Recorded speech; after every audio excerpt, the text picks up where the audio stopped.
ہمارے ذہنوں میں جو معیارات بیٹھے ہوئے ہیں وہ کیا ہے؟ کامیابی پیسے سے ہے، کامیابی جائیداد سے ہے، کامیابی کاروبار سے ہے، کامیابی شہرت سے ہے، کامیابی اقتدار سے ہے. یہ معیارات ہیں. جو جتنا دولت مند اتنا کامیاب، جو جتنا مشہور اتنا کامیاب، جو جتنا پاپولر اتنا کامیاب، جو حکومت پر پہنچ گیا کامیاب، جس نے بڑا کاروبار جما لیا کامیاب، جس نے بہت جائیداد بنا لی کامیاب. یہی ہے اصل میں ساری بس کی گانٹھ. جو تصور کامیابی کا ہوگا اسی کے مطابق آپ کی بھاگ دوڑ ہوگی، اسی کے لیے جد و جہد ہوگی، اسی کے لیے توانائیاں صرف ہوں گی، اسی کے لیے دن رات کی مشقت ہوگی. یہ ہے اصل شے جس کی یہاں نفی ہو رہی ہے. کامیابی دولت سے نہیں، کامیابی شہرت سے نہیں، کامیابی اقتدار اور طاقت اور حکومت سے نہیں، بلکہ کامیابی ہے ایمان سے، عمل صالح سے، تواصی بالحق سے، تواصی بالصبر سے. آپ غور کیجئے اس نقطہ نظر کا، اس ایٹیچیوڈ کا، یہ جو مینٹل ایٹیچیوڈ ہے اس کا بدل جانا ہی انسانی شخصیت کے اندر انقلاب برپا کرے گا. اب آپ کا نتیجہ کیا نکلا؟ اگر تو دولت سے کامیابی ہوتی تو قارون بہت کامیاب تھا، اگر حکومت سے کامیابی ہوتی تو فرعون اور نمرود بہت کامیاب تھے. کامیابی ان سے نہیں ہے. کامیابی انسان دولت میں قارون کی دولت تک پہنچ جائے اور دنیا میں دبدبہ اور اقتدار اور سلطنت اور حکومت کے اعتبار سے وہ نمرود اور فرعون کا مقام حاصل کر لے، وہ ناکام ہے، خائب ہے، خاسر ہے، برباد ہے. اور ابو ذر غفاری کامیاب ہے، چاہے ان کے پاس کچھ نہیں تھا، جھونپڑی تک نہیں تھی، کوئی گھر نہیں تھا. حضور نے فرمایا ہے اللہ کے کچھ بندے ایسے ہوتے ہیں جو کسی محفل میں جانا چاہیں تو انہیں اجازت نہ ملے، جو کہیں اگر رشتہ کرنا چاہے کوئی ان سے رشتہ کرنے کو تیار نہ، کہیں کوئی سفارش کرنا چاہے تو ان کی کوئی بات ہی نہ سنے. لیکن اللہ کے ہاں ان کا وہ مقام ہے کہ اگر بھولے سے بھی کسی بات پر قسم کھا بیٹھتے ہیں تو اللہ ان کے قسم کی لاج رکھتا ہے. یہ ہے فرق. یہ جان لیجیے اچھی طرح. اس بات کا مان لینا آسان، اس پر سبحان اللہ کہنا آسان، لیکن اس کے مطابق آپ کے اپنے ذہن کا بدل جانا بہت مشکل. اس لیے کہ ہم متاثر ہوتے ہیں اپنے ماحول سے. وہ بڑا محل ہے، دیکھ کر ایک دفعہ جھجری آتی ہے، وہ بڑی سی 20 فٹ لمبی کار سناٹے کے ساتھ آپ کے پاس سے گزر گئی. ایک دفعہ اعصاب کے اندر ارتعاش ہوتا ہے، محسوس ہوتا ہے بڑے یہ نصیبے والے لوگ ہیں، بڑے خوش نصیب، بڑے کامیاب. حالانکہ کچھ معلوم نہیں کہ یہی سب سے بڑی بد نصیبی ہو سکتا ہے کہ یہی سب سے بڑی ناکامی ہو. اگر ذہنوں میں یہ بات بیٹھ جائے کامیابی کس شے سے.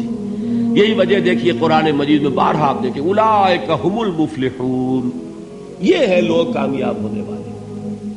آج یہ آپ نے نماز میں وہ آیات سنی، یا ایھا الذین آمنوا ارکعوا واسجدوا واعبدوا ربکم وافعلوا الخیر لعلکم تفلحون. اے ایمان والو، رکوع کرو، سجدہ کرو، اپنے رب کی پرستش اور بندگی کرو اور اچھے کام کرو تاکہ تم کامیاب ہو جاؤ. تو کامیابی کن چیزوں سے ہے؟ یہ ہے سب سے بڑا سبق. یہ ہمارے دل میں اگر بات بیٹھ جائے، ٹھک جائے، تو زندگی بدل جائے گی. صبح و شام بدل جائیں گے، نقشے بدل جائیں گے، بھاگ دوڑ کا رنگ بدل جائے گا، ویلیو سٹرکچر بدل جائے گا. آج وہ ایک چیز نہایت اہم نظر آ رہی ہے، کل نہایت غیر اہم نظر آئے گی. جیسے کہ حضور کی حدیث ہے مالی ولی الدنیا، مجھے تمہاری اس دنیا سے کیا سروکار ہے. انما مثلی کراکب استظل تحت شجرۃ ثم راح فترکها، میری مثال تو اس سوار کی سی ہے جو تھوڑی دیر کے لیے ایک درخت کے سائے میں ٹھہرتا ہے سستانے کے لیے، پھر وہ اپنا راستہ لیتا ہے. اسے اس درخت سے مستقل تعلق اس کا نہیں ہے، وہ اس کا گھر نہیں، وہ اس کی منزل نہیں. اسی طرح یہ دنیا میرا گھر نہیں ہے. اب دیکھیے ہم کہتے ہیں انا للہ و انا الیہ راجعون، ہم تو مسافر ہیں، ہم اللہ کے پاس سے آئے، اللہ کی طرف ہمیں لوٹ جانا ہے. کن فی الدنیا کانک غریب و عابر سبیل، حضور فرماتے ہیں دنیا میں ایسے رہو جیسے کہ تم اجنبی ہو یا راہ چلتے مسافر. لیکن یہ طرز عمل کب ہوگا؟ جبکہ یہ آیت ہمارے ذہنوں کے اندر بیٹھ گئی ہو، والعصر ان الانسان لفی خسر الا الذین آمنوا وعملوا الصالحات وتواصوا بالحق وتواصوا بالصبر۔ یہ ہے اصل بات جو میں نے عرض کیا تھا کہ میں بتاؤں گا صحابہ کیوں ایک دوسرے کو یاد دلاتے تھے۔ اس لیے کہ دیکھیے جیسے برف باری اگر ہو رہی ہو، آپ باہر نکلیں گے تو برف آپ کے کپڑوں پر جم جاتی ہے نا، تو آپ جھٹکتے ہیں کپڑوں کو تاکہ برف ہٹ جائے۔ ہمارے ایمان پر اس دنیا میں رہتے ہوئے جب ہم متاثر ہوتے ہیں ماحول سے تو گردہ آ جاتا ہے، برف پڑ جاتی ہے، اس کو جھٹکتے رہنے کی ضرورت ہے۔ اور وہ جھٹکنے کی بہترین اور مؤثر ترین شکل یہی ہے کہ یاد رکھو کامیابی ان چیزوں سے نہیں ہے۔ چمک دمک جو ہے دنیا کی، یہ ساری چمک دمک جو تمہیں رجھا رہی ہے، جو تمہیں اپنے اندر گم کیے ہوئے ہے، یہ لفظ گم پر اقبال کا وہ شعر یاد آ گیا کہ کافر کی یہ پہچان کے آفاق میں گم ہے، اور مومن کی یہ پہچان کے گم اس میں ہے آفاق۔ تم گم نہ ہو کر رہ جاؤ، اس میں مبہوت نہ ہو کر رہ جاؤ، مرعوب نہ ہو کر رہ جاؤ، دنیا ہی کی محبت تمہارے اوپر ڈیرے نہ ڈال دے، تمہارے دلوں کے اوپر مسلط نہ ہو جائے۔